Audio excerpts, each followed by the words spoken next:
going on, Jets fans? Welcome into the Jets Report. My name is Patrick Siepman, and coming up on today's show, we're going to have a little hype segment for you guys, and I'm going to be explaining to you why the New York Jets could shock the NFL world this upcoming season. Now, you may be saying, well, what would be considered a shocking season for the New York Jets? Well, I think a very good season for first-year head coach Aaron Glenn and first-year GM Darren Moogie would just be a 10-7 year, and they land the 7th seed. I really think that would be considered a shocking season where a lot of NFL fans would be like, oh, I did not see that happening during this upcoming season. So I got 5 reasons why that could happen here in a second. But before we do so, I need all Jets fans to get down below and hit that thumbs up icon if you believe in this new New York Jets regime and this new football team playing here in New York. Go down there, hit that thumbs up icon if you guys believe in your New York Jets. So why you should believe in the New York Jets and why they could possibly have a sneaky 10-7 season and fight for that 7th seed in the AFC. Number one here, I'm just going to go the top-end talent that is on this roster because, over the past couple of years, why the Jets were such a hyped-up team, with Aaron Rodgers, everybody was saying, oh, you got Aaron Rodgers, you got the stacked team around him with a lot of blue-chip talent. We can start off with Sauce Gardner. If the Jets are going to take that next step this upcoming season, it starts with him. I think they need to get him kind of getting back to the best cornerback in the NFL, which he was during his first 2 seasons. 2 All-Pro selections. Graded out very well according to PFF.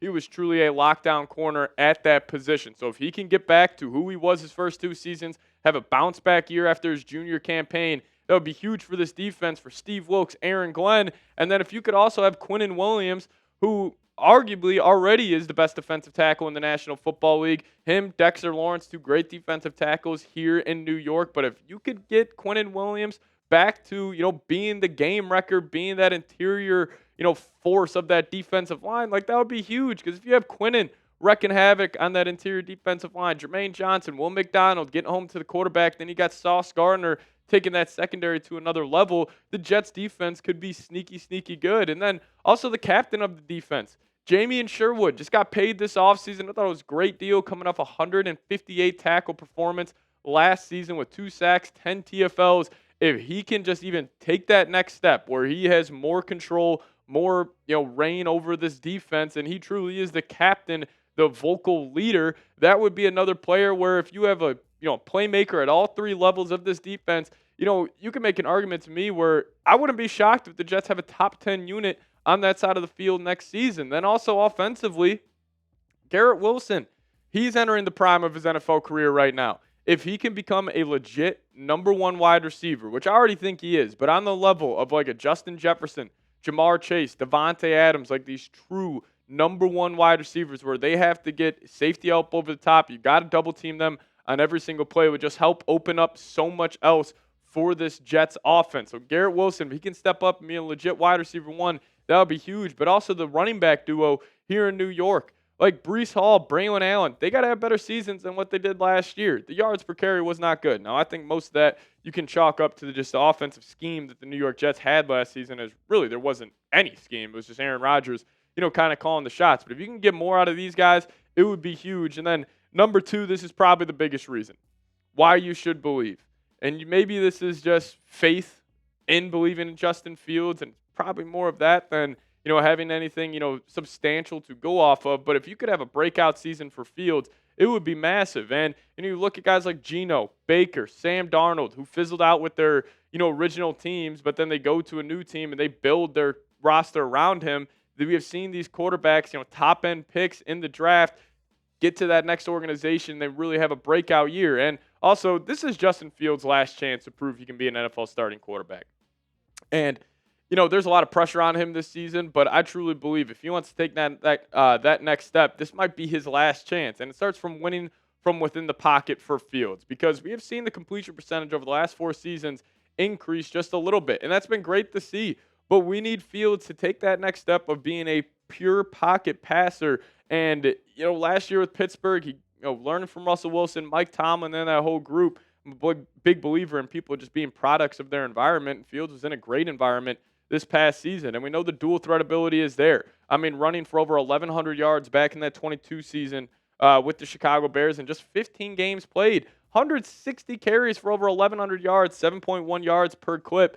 Like, he has that game-breaking ability. So it's just going to come down to, can he consistently win in the pocket on those big-time, like 3rd and 7, 3rd and 8 situations. But if it all goes to hell on those certain plays, he can just take off with his legs and be that playmaker, that backyard football guy outside of the pocket. And, another huge reason here, the improved coaching staff. I don't know if any other team is getting a bigger addition than the Jets are in terms of just where their coaching staff was this past season. Because Robert Saleh, yes, he's a good defensive mind, but is he a good head coach? Absolutely not. Like, the offensive coordinator spot for the Jets the past couple of years, it's been a disaster. And I think the coaching staff alone is the biggest upgrade throughout this whole organization from this past offseason.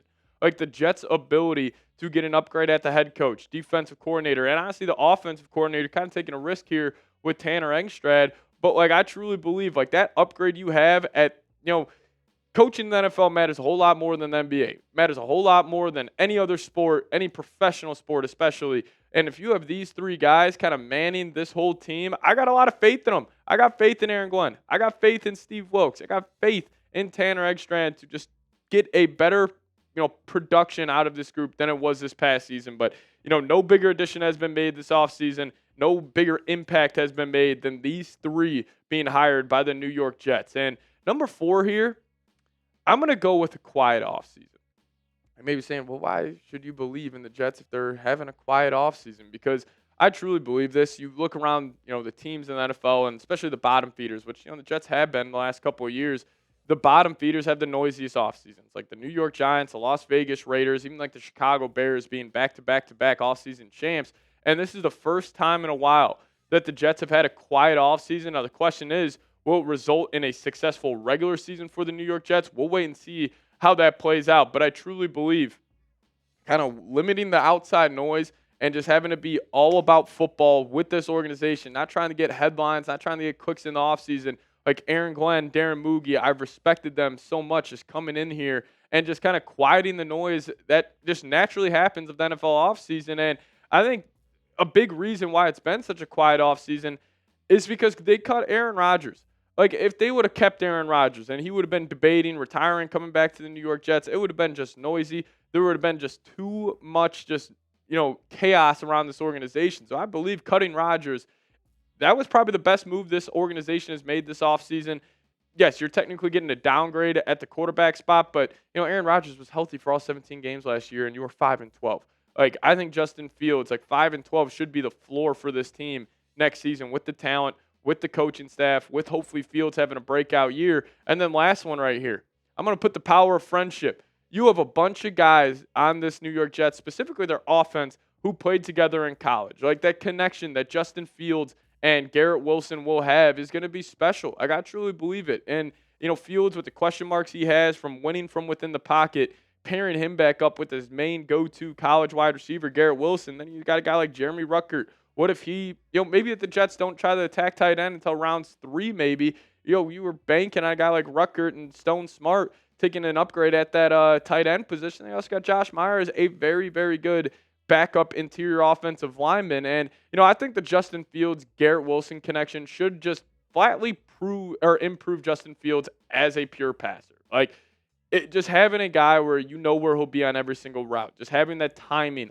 already down. I'm sure they're already working out this offseason, even though they aren't posting videos about it. I'm sure they've already tried to build off that connection they had in college. So I think the Jets, they're going to shock a lot of people this year. I think, last year they were a trendy pick to win the division. I mean, they were the favorites according to Vegas. They're minus 190. And now this year people are giving them no chance, which almost I think is a good thing. Build that chip on their shoulders because there's just too much talent on this team for them not to be at least somewhat successful. If I believe this coaching staff is as good as it is. But it all comes down to Justin Fields. Where do you stand on him? Do you believe in Justin Fields? Give me a Y for yes. If you're still skeptical, maybe you don't believe in him too much, give me an N for no. But you guys let me know your thoughts down below in the comment section. Where do you stand? Do you believe in Justin Fields? Let me know your thoughts down below. Friendly reminder, hit that subscribe button. NFL Draft, less than a week away. So subscribe to the channel. We keep you guys posted with everything around your New York Jets. See you guys next time. As always, go Jets.